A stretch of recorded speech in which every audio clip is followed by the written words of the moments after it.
తెలంగాణ రాష్ట్రం ఏర్పడి దశాబ్దం గడిచింది. తెలంగాణ ఉద్యమ కాలం నుంచి 10 ఏళ్లు అధికారంలో ఉండి గద్దె దిగే వరకు కేసీఆర్ తనదైన ముద్ర వేశారు. తెలంగాణ పితగా సొంత పార్టీ నేతలు కీర్తిస్తూ ఆ అభిప్రాయాన్ని ప్రజల్లోకి చొప్పించే ప్రయత్నం చేశారు. దీంతో కేసీఆర్ కు తెలంగాణలో ప్రత్యేక ఇమేజ్ ఉంది. గత ఏడాది జరిగిన తెలంగాణ అసెంబ్లీ ఎన్నికల్లో బీఆర్ఎస్ ఓడిపోయింది. రేవంత్ రెడ్డి నేతృత్వంలో కాంగ్రెస్ ప్రభుత్వం ఏర్పడింది. ఇప్పుడు సీఎం రేవంత్ రెడ్డి తెలంగాణలో కేసీఆర్ ముద్ర చెరిపివేసే ప్రయత్నాలు చేపట్టారు. ఇంతకీ రేవంత్ చేపట్టిన ప్రయత్నాలేంటి?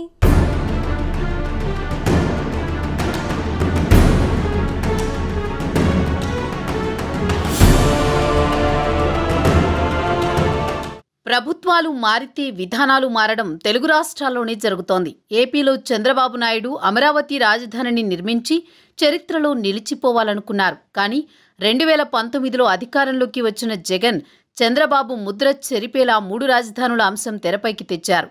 చంద్రబాబు విధానాలను మార్చారు. విశాఖను ప్రధాన రాజధానిగా మార్చాలని ప్రయత్నిస్తూ తద్వారా తన ముద్ర వేసుకోవాలని చూశారు. రాష్ట్రంలో గాని కేంద్రంలో గాని ఏ పార్టీ అధికారంలోకి వచ్చినా పాత ప్రభుత్వాన్ని మరిపించేలా పాలన చేయాలనుకుంటుంది.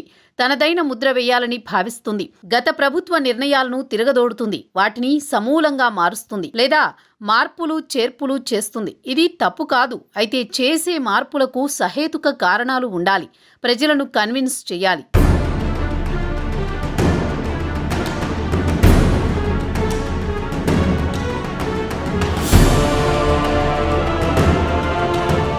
ప్రస్తుతం తెలంగాణలో రేవంత్ రెడ్డి అనేక మార్పులు చేస్తున్నారు. తనదైన ముద్రను వేస్తున్నారు. కేసీఆర్ ప్రభుత్వం తీసుకున్న చాలా నిర్ణయాలను తప్పుపడుతున్నారు. కొన్నింటిని తిరగదొడుతున్నారు. కాంగ్రెస్ అధికారంలోకి వచ్చాక కేసీఆర్ పాలనలో జరిగిన విషయాలు బయటపడి దిగ్భ్రాంతి కలిగిస్తున్నాయి.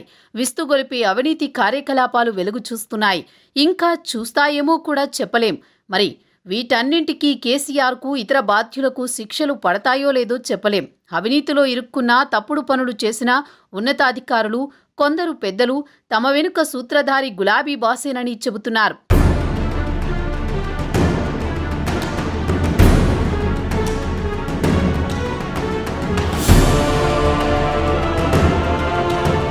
సరే, దీన్ని కాసేపు అలా ఉంచితే రేవంత్ రెడ్డి తన ముద్ర వేసే కొన్ని నిర్ణయాలు తీసుకున్నారు.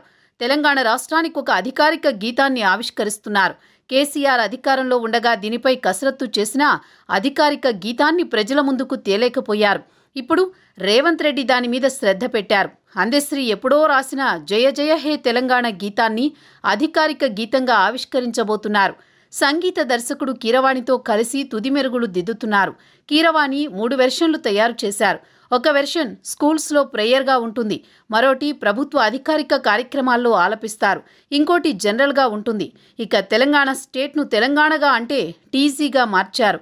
టీఎస్ను రాష్ట్రం విడిపోయినప్పుడు అప్పటి కేంద్ర ప్రభుత్వం పెట్టింది. ఎందుకో అది రేవంత్కు నచ్చలేదు. టీజీగా మార్చాలని ఆదేశించారు. తెలంగాణ ఉద్యమం ఉధృతంగా జరుగుతున్నప్పుడు ఉద్యమకారులు గోడల మీద టీజీ పేరుతోనే నినాదాలు రాశారు. మరి రేవంత్కు ఇది గుర్తుకొచ్చిందేమో. ఇక ప్రభుత్వ అధికారిక ముద్రలో మార్పులు చేయాలని నిర్ణయించారు. దాని మీద కూడా కసరత్తు సాగుతోంది. ఇప్పుడున్న అధికారిక ముద్రలో రాచరిక చిహ్నాలు ఉన్నాయని రేవంత్ భావన. అది ప్రజాస్వామికంగా ఉండాలట.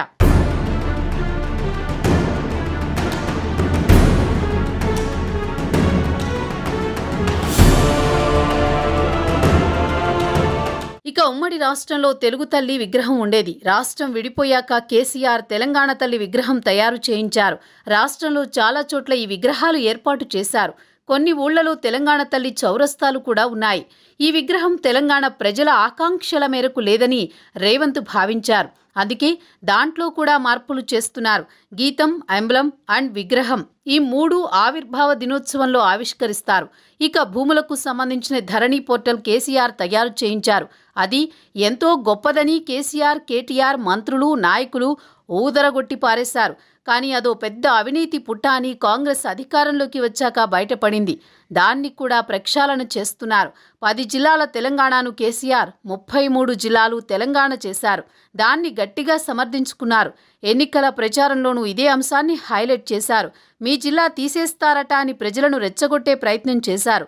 రేవంత్ రెడ్డి అధికారంలోకి రాగానే జిల్లాలను తగ్గిస్తామని ప్రకటించారు.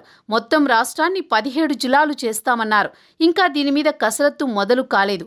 మరి రేవంత్ ఇంకెన్ని మార్పులు చేస్తారో చూడాలి.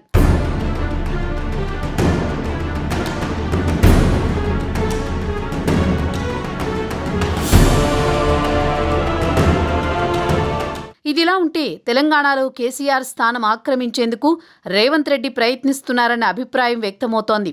అయితే ఇది అంత ఈజీ కాదంటున్నారు విశ్లేషకులు. విధానపరమైన మార్పులు చేసినంత మాత్రాన ఒకరి గుర్తింపును చెరిపేయాలని భావించడం సరికాదంటున్నారు. గతంలో ఇలాంటి పరిస్థితులు తమిళనాట ఉండేవని, ఇప్పుడు తెలుగు రాష్ట్రాలకు ఆ సంస్కృతి మారడం మంచిది కాదంటున్నారు. కేసీఆర్ ముద్ర చెరిపేయాలని రేవంత్ ప్రయత్నిస్తున్నా కేసీఆర్ స్థాయిలో గుర్తింపు రావడం కష్టమని చెబుతున్నారు.